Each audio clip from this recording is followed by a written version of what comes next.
welcome T-Birds and other listeners from around the world to the Career Cafe podcast. I am your host, Bobby Hodge, and I'm here with my co-host, Carl Rostron, Assistant Director of the Career Center at SUU. And we're here today with Sierra Johns. She is a recruiter at Bryan Head. So thank you so much for being here. Yeah, thanks for having me. Really quick, I just want to give a little bit of a rundown about your career journey. Let me know if things are wrong. This is just what I pulled from your LinkedIn. So this is the test, is if your LinkedIn is updated. Graduated from SUU in 2022 with a bachelor's degree, having an emphasis in outdoor recreation. You were a park ranger aide at Gunlock State Park, an arts admin assistant here at SUU, an interpretive guide at Cedar Breaks National Monument, and now a human resource clerk at Bryan Head. Yes, that's correct. Sounds about right? Yeah. Perfect. You passed the test. Yes. Okay, so I gave a little bit of bullet points. Why don't you tell us a little bit just about your career journey, kind of expound on all that. Yeah, so I started at Gunlock State Park when I was going to SUU here as part of a practicum. I was taking a class and I was introduced to the manager of Gunlock at the time, and he offered me a job for the summer. And then I came back to SUU for the school year, and I got a job at Cedar Breaks National Monument through SUU's IIC program. And I worked there until I graduated from college, and then, spent a summer just doing whatever. And then I applied for a job at Bryan Head, and now I'm there. Awesome. And you like it. Yeah. It's great. Yeah, So, I love it. Perfect. Yeah, we love the IIC program. We do a career fair in the spring with them where they bring in all of the national parks, national monuments, state parks, and they recruit for all their seasonal positions and their That's full-time awesome. positions. So we have a good relationship with IIC. They're awesome. But was that your dream position when you started college? I know you kind of took some other classes, had some other interests in college too, music and theater, and which seems like kind of a far stretch from working in the national parks.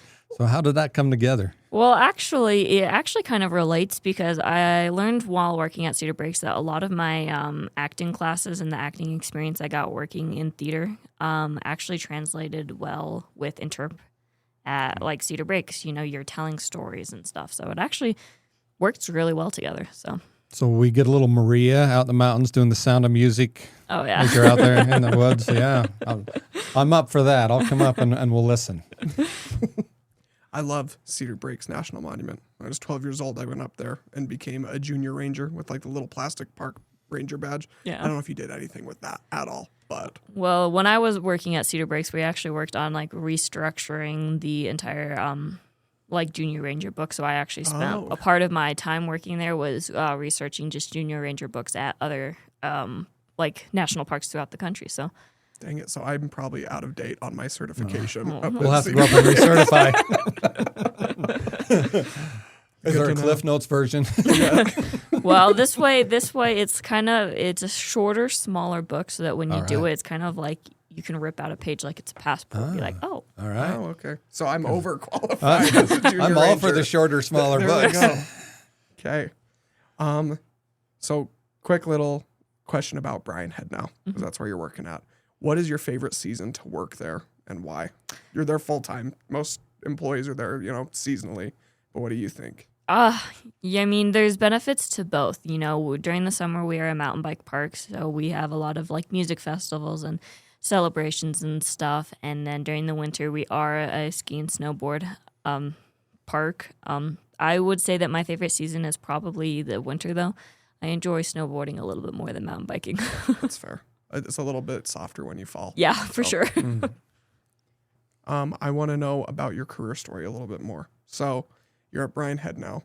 How did you get started there? Or like what led you to Bryan Head? Well, I actually applied for a completely different job at Bryan Head. I applied to work in our mountain operations department as kind of like an assistant to the director.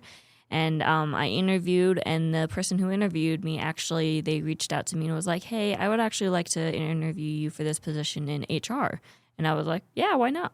And I interviewed, and I got the job, and I've been there ever since. That's awesome. How long ago was that? I started in 2022. 2022. So, yeah. About 3 years there. That's awesome. That's great. So the topic of today's podcast, you actually pitched to us, which we loved when you emailed it to us. Carl sent it over to me, and I was like, that sounds better than anything I could have thought of. So stepping stones, why seasonal work can help you build your career. Give us a little bit of your thoughts on that. When you pitched it to us, what were you envisioning? So a lot of people that come to Brian Head Resort and work there, it's just a seasonal job because a lot of our work is just seasonal work. But even if you're just there for a season, you're still gaining valuable experience and, skills that you can translate into any other career. It doesn't even need to be in the ski industry. You can translate it into insurance or working as a firefighter, so. What would you say are some of those skills that you see people coming out of Brian Head after a season having that maybe they didn't have before? You get to gain valuable experience in customer service, whether that's handling phone calls, emails, an angry guest, so most of our jobs, you're going to be able to get that valuable customer service experience. And then depending on what you're interested in or what department you're working in, you can get experience in food and bev or retail or skiing and snowboarding. You can come work for us as a ski instructor. You don't even know how to. We'll teach you to ski. So. And that is kind of part of the overall college experience is trying things out. Mm-hmm. It's trying new things. It's gaining experience. So much about what we learn about careers growing up is what we either, in my day, it was on the 3 channels on the TV, but now you got YouTube and all of the other social media stuff. And sadly, that's not always accurate. And so you get to try stuff out, kind of a safe environment, 3 or 6 months. Maybe you love it. Maybe you don't. Either way, you've learned something valuable. And like Shara said, you've gained some skills along the way as well. And so it's the stepping stones, like you mentioned. It could be a stepping stone to a career. It could also be a stepping stone just for you as a person. I mean, you find out a lot about yourself, because you're put in a totally different situation than you've ever been in before. Different skills needed. You have to apply different things. And so you find out a lot about yourself personally. So it's a stepping stone career-wise, a stepping stone personality-wise, and even educationally. You may decide that, theater is a love, but I could make a living better, in the mountains doing something at a ski resort. And so it can help formulate a lot of career choices as well. Yeah. Well, and I don't know how you couldn't love, working up in the mountains every single day. Yeah, I love it. Yeah. One thing that I think that when people hear seasonal jobs, or even when we talk about it, it's I stumbled into this job. It wasn't really what my degree was, but it's good and it pays the bills. And really, people are dying to work in the outdoor industry. It's one of those things that whether you're doing HR or finance, everything's a little bit more fun when you're at a company that focuses on getting people outside. A little bit more fun to focus on HR when you're hiring lifties instead of accountants. It's just the outdoor industry is great. And so while you might have maybe, stumbled into it through some of your jobs and through some of your classes in IIC, there really are people that from day one, they're I'm going to be a Forest Service ranger, or I'm going to work up at Brian Head and be an operations manager, something like that. Mm-hmm. So it is something that this isn't just something that happens by accident. A lot of people want to be doing this, and you're lucky enough to be doing it every day. Yeah. This is where I get to disagree with Bobby. So, that's true. I won't say what you said isn't, but are all the jobs at Brian Head outside? No. Are all of them working in the forest? Are all of them strapping on boots every morning and hiking? Mm-hmm. And I think that's one of the misrepresentations or stereotypes that you can crush, doing some of these summer jobs and working for companies that you may not even have given 2 cents to before, is because you find out that these companies do so many different things that you never even knew about. And so that I can have a career working for Brian Head and never go outside. That's fair. I think we fall in love with the part of the job we want. An accountant can say, man, I love working at Brian Head. I get to look out my window and see nature and don't have to touch it, and for me and you, we want to touch it, but part of all this is, take a company like Coca-Cola and people look at it and say, well, I don't want to fill bottles with brown syrup and I don't want to put cans on a shelf. So I don't want to work for Coke. And yet they have everything in the world you can imagine, from accountants to HR to truck drivers to mechanics. Just like Brian had, you can be a mechanic, you can work on the ski lift, you can do accounting, you can do HR. And so I think part of this whole experience is breaking down either the myths of what we think jobs are or companies do, and also just expanding our minds to really learn what's out there. Things that we never thought of before that that can exist within each company. And so I may want to be an accountant.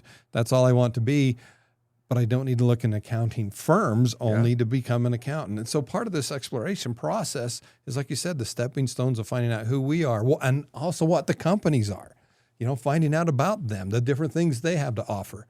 And, that's kind of the great experiment of college is getting to go through all these processes. That's a good point. A lot of students, I think, that come to like our career fairs, they walk in and they say, well, I want to work in HR. And then they see Intermountain Health and they go, well, I'm not a doctor. I'm not a healthcare professional. Yeah. It's like every company's going to need HR for the most part. Mm-hmm. You might as well go up and talk to people. Yeah. So our students really, they should look into more of those companies. And, maybe they work for Brian Head and never work outside. But perfect. Well, I want to ask you a couple questions about your topic then. So, have you seen anybody turn a seasonal job into that stepping stone and eventually turn into a full-time position or a long-term position at Brian Head? I see it all the time. When I first started out at Brian Head in HR, it was actually just a seasonal position. And then a few months into it, I was actually offered a position to work there full-time year-round. I have a friend who worked at Brian Head. They were just looking for a job during the winter because they didn't have a job. And I was like, well, we're hiring for a ski patrol dispatcher.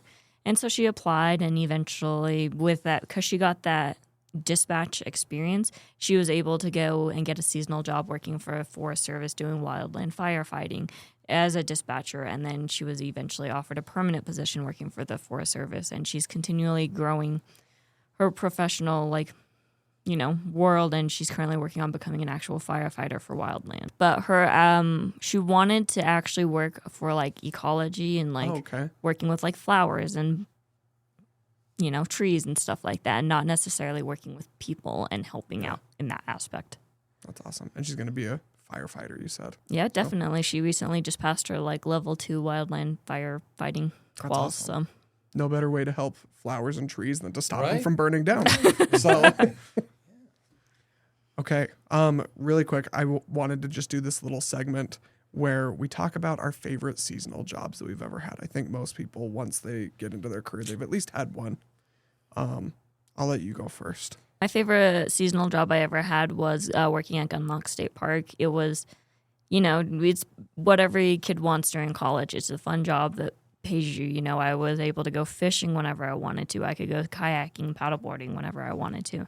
I could put all my camping gear in a kayak and paddle all the way across the lake and camp where you technically shouldn't be camping. So it was a really great experience, and I loved every aspect of it. And it made me realize that I wanted to work in the outdoor world. Awesome. Carl? Boy, I grew up in a very small little town, and there were not a lot of opportunities. Summer jobs consisted of you were hauling hay or herding sheep or turkeys, or working, as I did, in a turkey processing plant. And I think that was the catalyst to change my career goals in life. I decided I didn't want to work on a farm my whole life. I didn't want to play with dead turkeys in a processing plant my whole life. No one in my family had gone to college. I was first generation. That wasn't even on my radar. It just wasn't in my field of vision, my thoughts. And those summer jobs can help me realize that if I wanted a different career path in life, that I had to kind of make that happen. I had to figure out the college thing. And, being the first one to go through it, I had no clue, how to do it. But that non-favorite summer job really was an inspiration and a catalyst to help me figure out there's got to be a better thing out there for me somewhere. Yeah. I don't know how many long weekends I had with my dad digging post holes for fences that were a real motivation when I was halfway through that 18 credit semester where I'm going, it could be worse than studying right now. Yep. And so the bad seasonal jobs or the tough jobs are just as important as every other job that you have. So my favorite seasonal job, the summer after I graduated high school, I got to be a river guide on the Salmon River up in Idaho. And that was the coolest summer, hardest summer of my life. They were 8-day trips where we'd put in at one part of the river, and then about 100 miles later, we would take out. But for 8 days, we were just without cell phones, without anything. If your boat flipped, it was like, figure it out. There's not really anybody there to save you. And I learned a lot about myself, learned that I loved the outdoors, and got a lot of experiences that, now that I'm in my career, now that I'm graduated from college, it's hard to, say, well, I'm going to just pack up for 3 months and leave everything and go be a river guide. Yeah. And so I think my takeaway when talking about stepping stones and seasonal jobs, my takeaway for students would be just take advantage of them while you can, because life gets really busy really, really quick. And there's not going to be those winters where you can just go ski, go work and ski all winter long. Eventually, you're going to have kids and a family and a full-time job that demand more of you than what you can do when you're a freshman. So that would be my takeaway. Sierra, I want to ask you, for our students, let's switch into maybe away from the outdoor aspect and more to the recruiter aspect, because you're dealing with a lot of resumes, dealing with interviews. Tell us a little bit about maybe some horror stories or some bad experiences you've had with either interviews, resumes. What are you looking for? What are you definitely not looking for? Yeah. Take it away. So when I'm interviewing, or just, even if it's just a quick call, being like, hey, how are you? Introducing myself.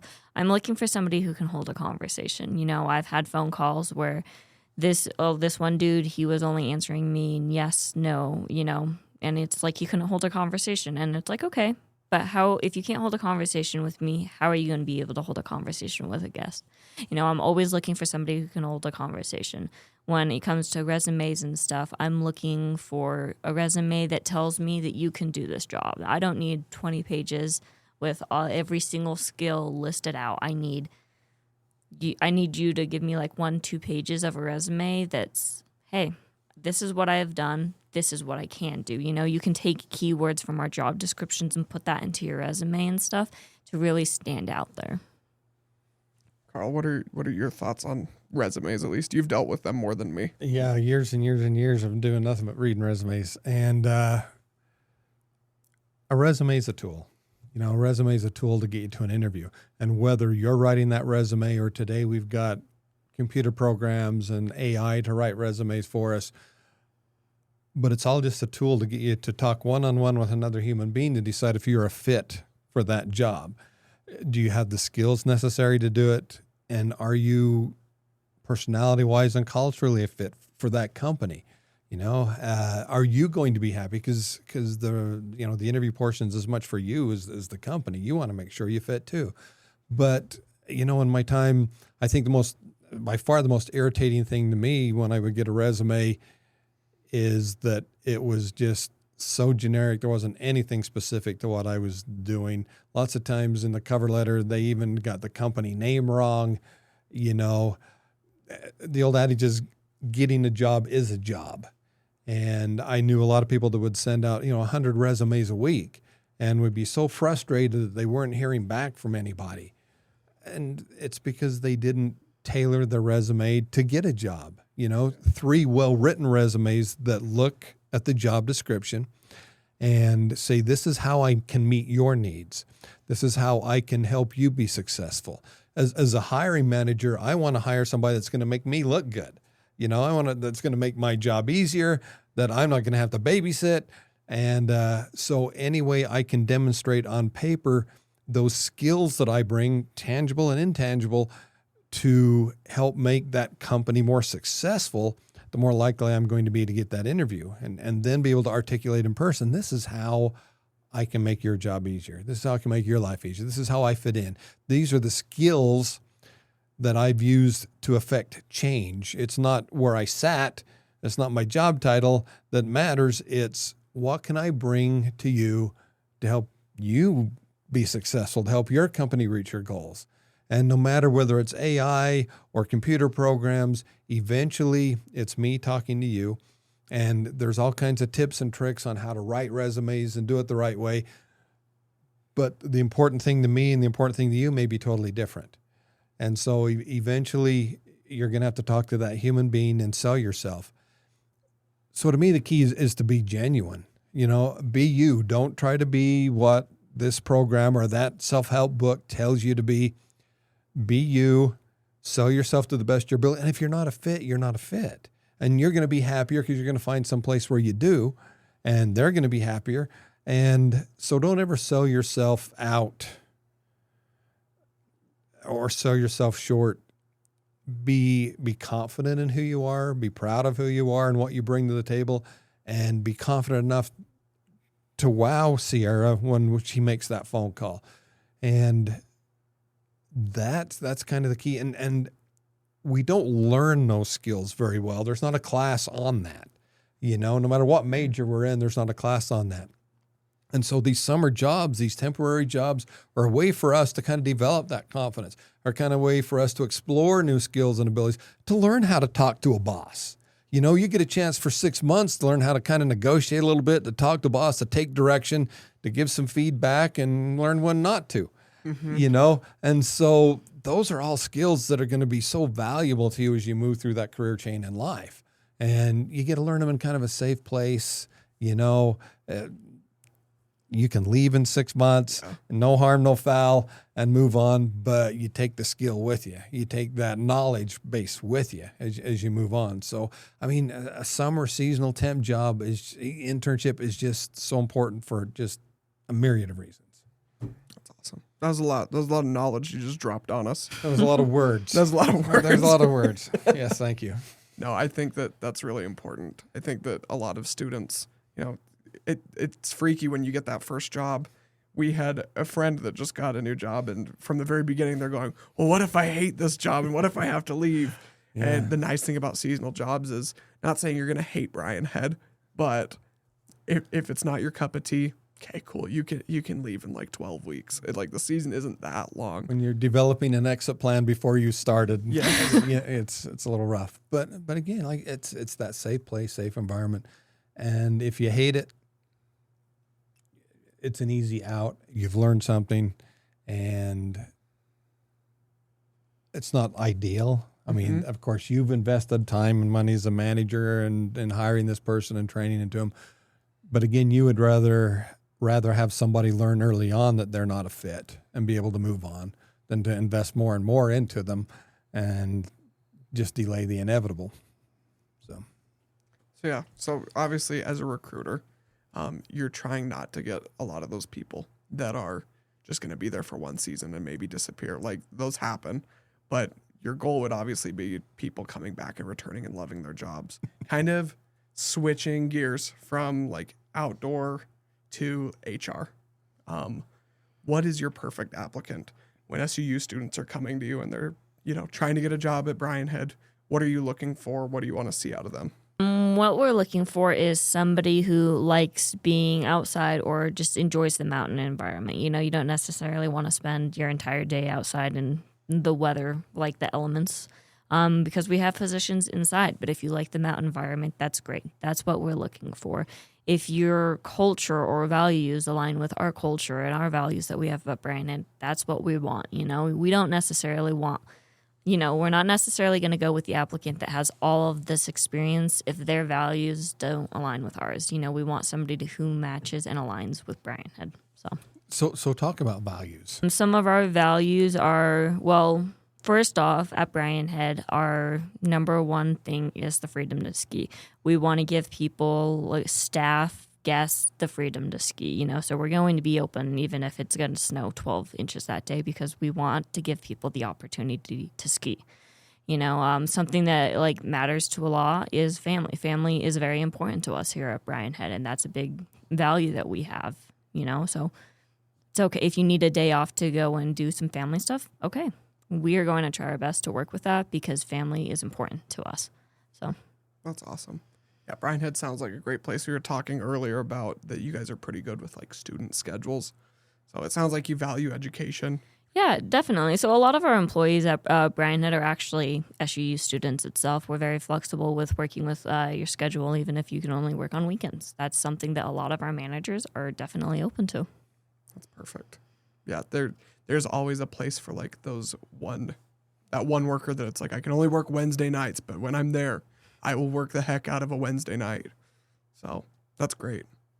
For students that are maybe wanting to grow at Brian Head, maybe get into a position like yours, what are some of those entry-level positions that they can be focusing on that could translate into a full-time career? So really pretty much any of our jobs at Bryan Head can transfer into a full-time position, you know. We have a lot of our lift operators. We actually had a few lift operators this past winter who started out as a lift operator and was transitioned to a full-time year-round position working in lift maintenance and stuff, you know. So a lot of our jobs can translate into full-time year-round positions. Even if it's not here at Bryan Head itself, we are a part of a collective which is constantly hiring. When you think that we've got like 10 resorts or something, if you can't find a position at Bryan Head, you can always go and look at our other resorts within our collective to see if there's a full-time position there. You know, and I think that's an important point she brings out, that no matter what job you're in, you go in and you do it well and you give it your all and you're conscientious about what you're doing and you want to do your best. You don't know what other positions they may have open that they're watching you for, or that may come open and the first person that your boss thinks of is you. That may not be what you're looking at. You may not even know about it, but they'll give you the shot and say, hey, look, we got this great job coming up. We know you're a hard worker. We know you care about the company. Do you want to take a look at it? And I know in my experience, a lot of the jobs I've had were jobs that I really didn't even know about. But people are always watching. Yep. And when you're a good worker and you do your best and you're good with people, people notice. And it can set you up for a lot of good things. I mean, that's one point I'll probably harp on it every tape we do, every podcast, is that keep your eyes and your mind open to new things. Yeah, definitely. Yeah. We had this past winter, actually, kind of going off of that, we had an employee who was working in ski patrol, and we sat down just to like check in with him, and we've actually found out that he had like some degree in like financing and accounting, and we actually were hiring for a position in accounting. So he was able to transition, and we had this like trial period, and he worked out great in the department and became full-time year-round. And he still gets to ski. Yeah, he skis every day. Well, and that's awesome because you're getting an employee that, okay, we know that you've been successful and you've done a good job in this other one. So it's less of a risk for you guys. And it's less of a risk for him because he's like, well, I've worked at Bryan Head for however long. I know that I like the company. Like that kind of transition is so much nicer than the cold call interview trying to get in with a company that you've never spoken to before. Yeah. You know, another thing we haven't talked about is that Cedar's a small community. Outdoor Rec is a small community, and you may go and do really well, and there may not be an opening at Bryan Head to take you on, but you talk to other companies and other people, or else I might need that reference to get my dream job from somebody that knows me as a worker. And so these summer jobs, temp jobs, stepping stone jobs are also a way for you to kind of build that network that you have. They're a way for you to build references. They're a way for you to get somebody on your side that's going to help have your back when it comes to, I need to know if you're a good worker or not. And yes, I mean, I appreciate your mother, but what's she going to say bad about you? You know? And so to have an employer that can step in and say, hey, this person was great at this job. I wish we had something for them full time, but yeah, I would bank on them. I would hire them again if I had a position. And so that's something we really haven't touched on a whole lot. But to me, that's an important component of any of these part-time summer stepping stone positions, is building that professional network and your professional brand, your professional reputation, so that you can progress and move on and get those other jobs. Well, some of like the most entertaining conversations or what I think would be a good professional conversation have been on a ski lift. It's not even just your coworkers or your boss, but it's like, how often do you just get to bring so many different people from different walks of life to one place? And you might be talking to a doctor one day and a neuroscientist on the next day. Like a ski resort especially is just kind of like this hodgepodge of people where you can really build that network in an effective way. I think we're getting close to wrapping up. I have some rapid fire questions for you. So just give me your thoughts on them. Let's go. Number one. Favorite part of working at a ski resort? Definitely the free season pass. You know, I get to go out skiing or snowboarding whenever I want, as long as my work is done. Awesome. I'm new to Bryan Head. I'm looking for something to eat. where would you point me to? Well, first off, I'm going to point you to our cafes at Brian Head. But if you're not interested in a regular like cafe foods like chicken tenders or burgers or something, Brian Head, the town itself, has Pisano's, which is a pizza and pasta place. We have a Mexican place. So Awesome. One thing that you wish more students knew about seasonal work. it's okay if this isn't what you want to do for the rest of your life. It's okay. Awesome. Bigfoot, real or not? And have you seen him up at Brian Head? Are you at liberty to say? Is this gonna I'm be not the new at liberty to question say. Is for the black everybody? helicopter coming? Yes, Maybe. maybe. TBD. Okay. Okay. Cannot confirm. Okay. If someone is on the fence about applying for a seasonal job, they're worried about that this might not be forever, what would you say to them, or what is your advice? Just do it. Even this is for any job really, even if you don't take the job, it doesn't hurt to apply. You don't know that what we have to offer, what we could have exactly what you're looking for, and you might not know it. Awesome. Yeah. Awesome. Well, Sierra, thank you so much for being on our podcast. We've really enjoyed spending the day with you, chatting a little bit about different things. T-Birds, I want to look at you right now and just remind you, seasonal jobs might be temporary, but the experience that you get is not. So, Yes. yeah. Do you want to plug Brian Head a little bit, let people know how to apply for jobs? Yeah. Anything like that? Yeah, definitely. We are almost always hiring at Brian Head, so you can apply just on our website at brianhead.com. We have a careers page. And if you just have any questions about the industry or working at Brian Head, you can email us at hr@brianhead.com. Perfect. Okay, well, thank you so much. T-Birds, be sure to tune in next week. We're going to have another great guest. Sierra, thank you so much. Thank Yeah.